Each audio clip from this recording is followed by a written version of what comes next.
김희수 헌재소장 후보자 같은 경우에는 국회 동의가 필요합니다. 그래서 조금 의미가 다른데 이 피해자요, 사형 판결 당사자를 저희 MBN이 좀 인터뷰를 해봤습니다. 그 내용을 좀 한번 들어보겠습니다. 그 사형을 내렸다 해도 그때 제발 목숨만 살리더라고 그렇게 말을 했는가 어쨌는가 그런 것도 그러고 그래봤자 그것이 그 재판에 참작이 될 것이요 그것이 그런 것은 기억이 없어요. 사과 받은 적이 없어. 그 나와 가지고 무엇을 하려 해도 이제 먹고는 살아야지. 그러지만은 아무 일도 할 수가 없어.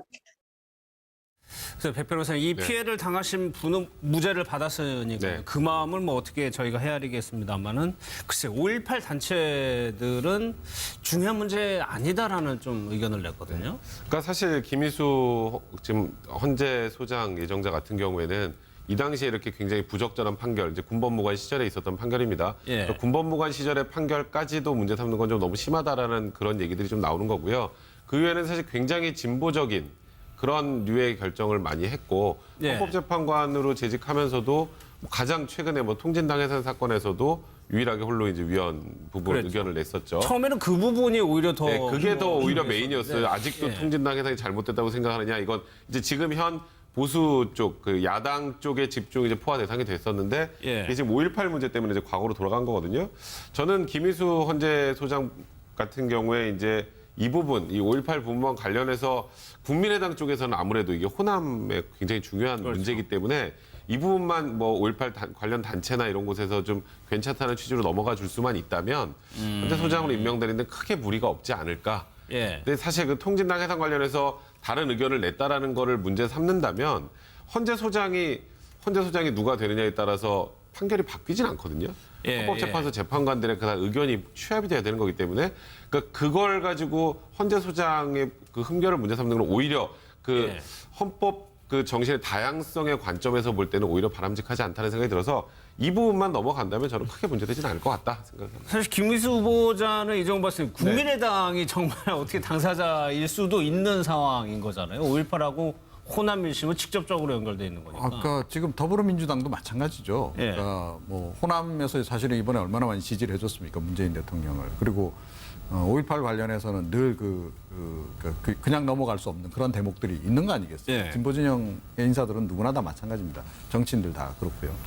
5.18 단체 쪽에서는 오히려 그러니까 그 당시 누구였어도 똑같았을 거다라고 지금 보는 거죠. 그러니까 김희수 헌재 소장이 아닌 다른 누군가가 그 자리에 있었더라도 그때 뭐 예. 분위기가 워낙 군 총이 법원이라는 지배하던 그런 것이. 시대였고 그 당시에 그 분위기 살벌했던 분위기를 고려하면 누구라도 아마 그렇게 재판 결과를 내릴 수밖에 없었을 거다라고 지금 이제 보는 겁니다. 그래서 이걸 뭐 개인의 어떤 그 귀책으로 이제 몰고 가긴 좀 이제 힘들다라고 이제 보는 거고 그래서 약간 양해를 해주는 이제 그런 그 분위기인 건데 이제 사실은 그런데 그 판결을 받은 조금 전에 어떤 증언이 나왔습니다. 그 당사자 입장에서는 또 그 가족들 입장에서는 이건 참 용납하기 좀 쉽지 않은 그런 부분이죠. 그래서 그분들이 정말 이렇게 좀 대승적 차원에서 용서를 해주시거나 아니면 지금이라도 저는 그 김희수 헌재 소장 그 후보자께서 사과를 하시는 게 좋을 그렇죠. 것 같아요. 예. 예, 그렇게 해서 좀 풀 건 좀 풀고 그리고 예. 물론 이제 그 본인으로서도 그 당시에 뭐 어쩔 수 없는 상황이었다라고는 하지만 그래도 아마 뭐 정상적인 사람이라면 누구나 아마 마음의 짐을 늘 가지고 있었을 거예요. 마음의 짐으로 안고 있었을 텐데 그 부분도 이번에 어떤 면에서는 뭐 이렇게 좋은 계기일 수 있으니까 풀 건 좀 풀고 넘어가시는 게 어떨까 이런 생각이. 근데 저 부분은요, 저는 지금 방금 녹취에 나온 그 운전기사 배 씨가 했던 주장은 뭐냐면 그럴 수 있다. 그런데 이분이 분노하는 것은 2012년에도 이분이 이제 헌재 소장이 아니라 헌재 재판관으로서 인사청문을 한번 받았습니다. 그때 최민희 의원으로 기억합니다만 민주당 의원 쪽에서 이 문제를 똑같이 제기했습니다. 그리고 그게 문제가 좀 됐는데 어쨌든 통과를 했습니다. 그때는. 근데 그때 문제는 뭐였냐면 사과 문제였습니다. 그러니까 많은 분들은 역사 속에서 정말 일개 군 법무관이 뭘 하겠습니까? 시킨 대로 그냥 판결했는데 근데 그 중에서도 많은 사람들은 소극적 장을 한 분도 있고 또 소극적 장을 안 했더라도 그 뒤에 이제 판결이 뒤집혀진 뒤에 그분한테 개인적으로 뭐 참 안 됐다 이렇게 하는데 이분은 2012년에 인사청문회에서 이게 논란이 됐음에도 불구하고 그 이후에도 사과를 하지 않았다는 것을 지금 저분은 문제 삼고 있는 것으로 보이고요. 또 하나는 이제 김인수 재판관 현재 소장 후보자 같은 경우는 부인의 농지법 위반 의혹도 지금 나와 있고 또 아들이 특혜 대출 5억 원인가요? 그것도 있고 그러니까 이게 지금 자꾸 나오는 겁니다. 그러니까 저도 물론 이 정도의 문제에 대해서 뭐 그럴 수 있지 않냐. 또 제가 봐도 의외로 사람들을 갖다 파보면요. 뭐가 막 터져 나옵니다. 그런데 네. 문제는 아까 우리 앵커가 말씀하신 것처럼 지금의 국민의 눈높이는 과거의 보수 정권보다 더 높아져 있습니다. 그 최순실 뭐 이 사태를 보면서 특혜를 받거나 이런 반칙한 거에 대해서는 국민들이 분노하기 때문에 예. 저분은 좀 다릅니다. 다른 장관들하고 달리 국회에 과반 인준이 필요한 분입니다. 예. 그러니까 만약에 논란이 되게 되면 저분은 국민의당의 어떤 스탠스에 따라 가지고 낙마할 수도 저는 있다고 봅니다. 그런데 그거는 예. 청문회를 어떻게 하느냐에 달렸겠죠. 근데 이 예. 부분은 조금 하나 좀 바로잡으면 2012년에 인사청문회를 할 때 그 문제 제기가 있었고 그래서 당시의 후보자가 이건 매우 잘못된 일이다라고 공식적으로 사과를 했습니다. 근데 오늘 이제 인터뷰에 나와 있는 것은 그 당시에 직접적인 사과는 거죠. 개인에게 직접적으로 네. 사과한 적은 없다라고 하는 것이지 판사로서 그 당시에 본인이 했었던 그 행위에 대해서는 공식적으로 사과한다라고 하는 것을 얘기를 했었고요. 예.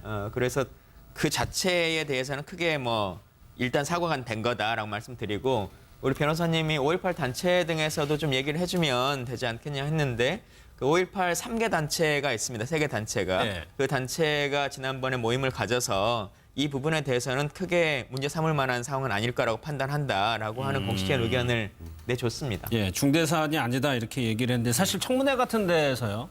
사과할 부분은 확실하게 사과하는 이런 태도나 대응도 굉장히 중요하거든요. 지금은 대부분 그렇게 합니다. 예. 그러니까 이 해명할 건 해명해야 그렇죠. 되겠지만. 청문위원들도 발전했지만 이 청문을 당하는 후보자들도 좀 굉장히 진전됐기 때문에 특히 김상조 후보자는 좀 깜짝 놀랐고 이낙연 후보자도 하는 걸 보니까 절대 은성 높이지 않고 굉장히 저자세 로키로 하는 걸 보면 후보자들도 굉장히 최근에는 이런 대응을 잘하는 걸로 보이는데 근데 문제는 이겁니다. 정말 본인이 감당하기 힘든 무슨 문제가 터져 나왔을 때 또는 지금 국민 여론도 그렇다고 봅니다. 하나 할 때는 참았다가 2개 되면 분노하고 3개 되면 이제 폭발합니다. 그런데 지금 문제는 뭐냐면 6명 중에서 몇 명이 위작 전임했느냐는 문제가 있고요. 또 예를 들어서 1명에 대해서도 1-2개 정도는 그냥 그러려니 하는데 너무 많을 경우에는 강경화 후보자는 제가 이제 좀 걱정이 되는 거는 일반 국민이 볼 때는 이거는 무슨 탈루 의혹도 있는 것 같고 부동산 투기 의혹도 있는 것 같고 위장 재배는 분명히 있었고 뭐 등등등등 너무 많아져 버리면 예. 아니 아무리 강경화 후보자 훌륭한 분이라 하더라도 대한민국의 외교부 장관 할 분이 저분밖에 없나? 이런 생각이 들기 때문에 이 부분은 여론전에서 과연 얼마나 강경화 후보자가 청문회에서 답변을 제대로 하느냐 문제인데 예. 쉽지는 않을 거라는 생각이 듭니다. 내일 이제 강경화 후보자가 해결해야 될 부분이 좀 분명히 있는 것 같습니다. 근데 이종훈 박사님, 네. 김기정 차장은 조금 다른 문제인 것 같아요.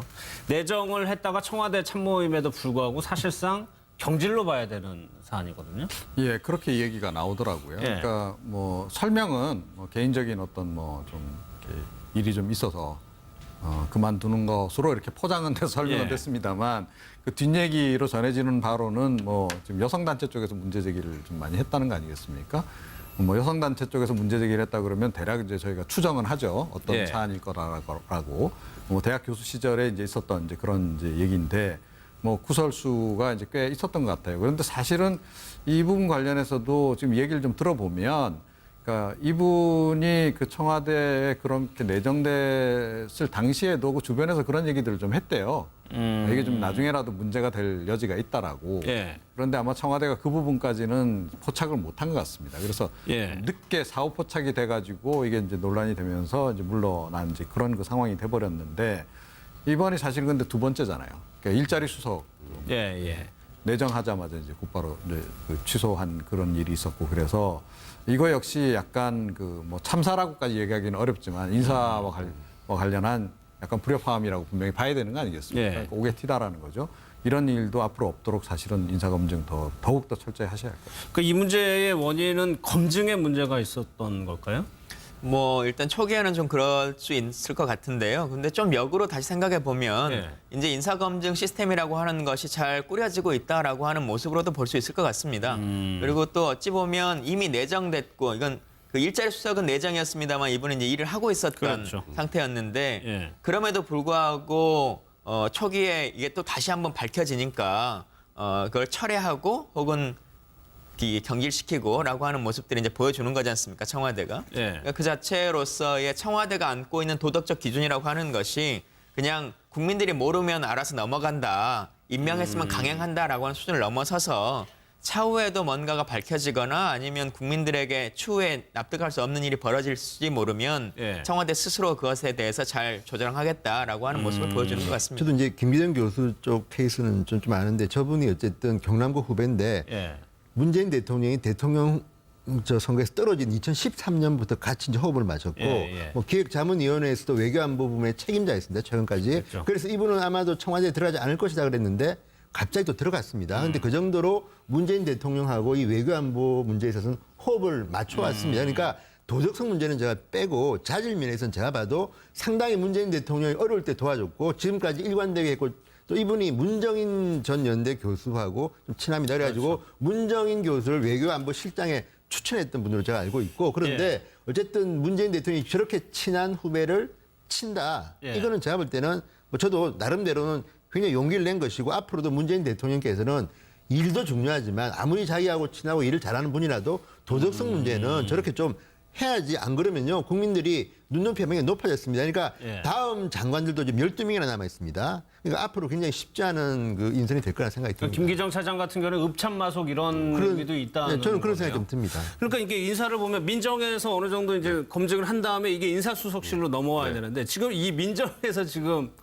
거르고 있는 작업이 지금 민정수석이 조국 교수란 조국 교수죠. 말이에요. 근데 사실 이번에 인수위도 없는 상황에서 조국 교수가 민정수석이 된 지 사실 얼마 안 됐잖아요. 그러니까 인사 검증 시스템이 제대로 돌아가기 시작한 게 얼마 되지 않은 거죠. 저도 이 부분은 역으로 굉장히 긍정적으로 바라보고 있는 건 사실 뭐 김기정 2차장 같은 경우에 경질하지 않고 끌고 간다고 해서 엄청나게 언론으로부터 문매를 맞을 상황도 아니라는 생각도 들고요. 예. 또 국민들도 이거 하나하나 다 알아서 저 교수 시절에 문제 있었다는 얘기 도는데 왜 경질 안 시키지라고 하는 국민도 사실 많이 없습니다. 이게 지금 뭐 인사청문회를 거쳐야 되는 뭐 장관급이나 이런 분들도 아니기 때문에 그럼에도 불구하고 청와대에서 내부적으로 이제 인사검증 시스템이 돌아가기 시작해서 확인을 해보고 이 정도면은 부적격하다라는 입장이 세워지면 현재 일을 하고 아무리 문재인 대통령의 측근으로 지금까지 뭐 외교안보 부분에 대해서 자문을 해줬다고 할지라도 경질을 한다라는 것을 오히려 상징적으로 보여준 일이 아닌가. 그래서 청와대의 도덕성 기준 그 부분이 청와대 내부에서 일하는 사람들에게도 굉장히 강화가 돼 있고 우리 시스템이 잘 돌아가고 있습니다라는 걸 알리는 것. 이 두 가지 측면에서 저는 오히려 역으로 긍정적으로 좀 바라보는 그런 상황입니다. 긍정적으로 보시는 분들이 많으시네요. 근데 짧게 한마디만요. 저게 또 지금 연세대 정외과에 대한 견제가 좀 있다는 이야기가 또 들었습니다. 강경화 무슨 후보자도 연대정외과죠. 그렇고 문정인 교수가 그전에는 안보실장 간다는 이야기도 있었고요. 또 연세대 예. 정외과가 나름대로 노무현 정권 시절에 이 외교 안보 라인에 중요한 이 정책들을 많이 생산했던 곳이고 그 전통이 있습니다. 그런데 이제 어떤 의미에서는 이 연세대학교 연정이라 그러는데 예. 연정 출신들이 지금 너무 많이 들어왔다는 데 대한 자천의 비판도 저는 있다고 보기 때문에 아마 예. 그런 것까지도 고려한 게 아닌가 하는 생각도 좀 듭니다. 알겠습니다. 라는 좀 의견을 냈거든요. 그러니까 사실 김희수 지금 헌재 소장 예정자 같은 경우에는 이 당시에 이렇게 굉장히 부적절한 판결, 이제 군법무관 시절에 있었던 판결입니다. 예. 그러니까 군법무관 시절의 판결까지도 문제 삼는 건 좀 너무 심하다라는 그런 얘기들이 좀 나오는 거고요. 그 외에는 사실 굉장히 진보적인 그런 류의 결정을 많이 했고 예. 헌법재판관으로 재직하면서도 가장 최근에 뭐 통진당해산 사건에서도 유일하게 홀로 이제 위헌 부분 그랬죠. 의견을 냈었죠. 처음에는 그 부분이 오히려 더 네, 그게 더 오히려 메인이었어요. 아직도 예. 통진당 해상이 잘못됐다고 생각하느냐. 이건 이제 지금 현 보수 쪽, 그 야당 쪽에 집중 이제 포화 대상이 됐었는데 예. 이게 지금 5.18 문제 때문에 이제 과거로 돌아간 거거든요. 저는 김희수 헌재 소장 같은 경우에 이제 이 부분, 이 5.18 부분과 관련해서 국민의당 쪽에서는 아무래도 이게 예. 뭐 호남에서 사실은 이번에 얼마나 많이 지지를 해줬습니까 문재인 대통령을. 그리고 5.18 관련해서는 늘 그냥 넘어갈 수 없는 그런 대목들이 있는 거 아니겠어요? 예. 진보 진영의 인사들은 누구나 다 마찬가지입니다. 정치인들 다 그렇고요. 5.18 단체 쪽에서는 오히려 그러니까 그 당시 누구였어도 똑같았을 거다라고 지금 보는 거죠. 그러니까 김인수 헌재 소장이 아닌 다른 누군가가 그 자리에 있었더라도 그때 뭐 예. 분위기가 워낙 군 총이 법원이라는 지배하던 그런 것이. 시대였고 그 당시에 그 분위기 살벌했던 분위기를 고려하면 누구라도 아마 그렇게 재판 결과를 내릴 수밖에 없었을 거다라고 지금 이제 보는 겁니다. 그래서 이걸 뭐 개인의 어떤 그 귀책으로 이제 몰고 가긴 좀 이제 힘들다라고 이제 보는 거고 그래서 약간 양해를 해주는 이제 그런 그 분위기인 건데 이제 사실은 그런데 김희수 헌재소장 후보자 같은 경우에는 국회 동의가 필요합니다. 그래서 조금 의미가 다른데 이 피해자요, 사형 판결 당사자를 저희 MBN이 좀 인터뷰를 해봤습니다. 그 내용을 좀 한번 들어보겠습니다. 그 사형을 내렸다 해도 그때 제발 목숨만 살리더라고 그렇게 말을 했는가 어쨌는가 그런 것도 그러고 그래봤자 그것이 그 재판에 참작이 될 것이요 그것이 그런 것은 기억이 없어요. 사과 받은 적이 없어. 그 나와 가지고 무엇을 하려 해도 이제 먹고는 살아야지. 그러지만은 아무 일도 할 수가 없어. 그래서 백 변호사님, 이 피해를 당하신 분은 무죄를 받았으니까 네. 그 마음을 뭐 어떻게 저희가 헤아리겠습니다만은 글쎄 5.18 단체들은 중요한 문제 아니다. 호남에 굉장히 중요한 문제이기 때문에 이 부분만 뭐 5.18 관련 단체나 이런 곳에서 좀 괜찮다는 취지로 넘어가 줄 수만 있다면 헌재 소장으로 임명되는데 크게 무리가 없지 않을까. 예. 근데 사실 그 통진당 해산 관련해서 다른 의견을 냈다라는 거를 문제 삼는다면 헌재 소장이 누가 되느냐에 따라서 판결이 바뀌진 않거든요. 예, 헌법재판소 재판관들의 그 의견이 취합이 돼야 되는 거기 때문에 그러니까 그걸 가지고 헌재 소장의 그 흠결을 문제 삼는 건 오히려 그 예. 헌법 그 정신의 다양성의 관점에서 볼 때는 오히려 바람직하지 않다는 생각이 들어서 이 부분만 넘어간다면 저는 크게 문제되지는 않을 것 같다 생각합니다. 사실 김희수 후보자는 이종훈 박사님 국민의당이 정말 어떻게 당사자일 수도 있는 상황인 거잖아요. 5.18하고 호남 민심은 직접적으로 연결돼 있는 거니까. 아까 지금 더불어민주당도 마찬가지죠. 그 판결을 받은 조금 전에 어떤 증언이 나왔습니다. 그 당사자 입장에서는 또 그 가족들 입장에서는 이건 참 용납하기 좀 쉽지 않은 그런 부분이죠. 그래서 그분들이 정말 이렇게 좀 대승적 차원에서 용서를 해주시거나 아니면 지금이라도 저는 그 김희수 헌재 소장 그 후보자께서 사과를 하시는 게 좋을 그렇죠. 것 같아요. 예. 예, 그렇게 해서 좀 풀 건 좀 풀고 그리고 예. 물론 이제 그 본인으로서도 그 당시에 뭐 어쩔 수 없는 상황이었다라고는 하지만 그래도 아마 뭐 정상적인 사람이라면 누구나 아마 마음의 짐을 늘 가지고 있었을 거예요. 마음의 짐으로 안고 있었을 텐데 그 부분도 이번에 어떤 면에서는 뭐 이렇게 좋은 계기일 수 있으니까 풀 건 좀 풀고 넘어가시는 게 어떨까 이런 생각이. 근데 저 부분은요, 저는 지금 방금 녹취에 나간 그 운전기사 배 씨가 했던 주장은 뭐냐면 그럴 수 있다. 그런데 이분이 분노하는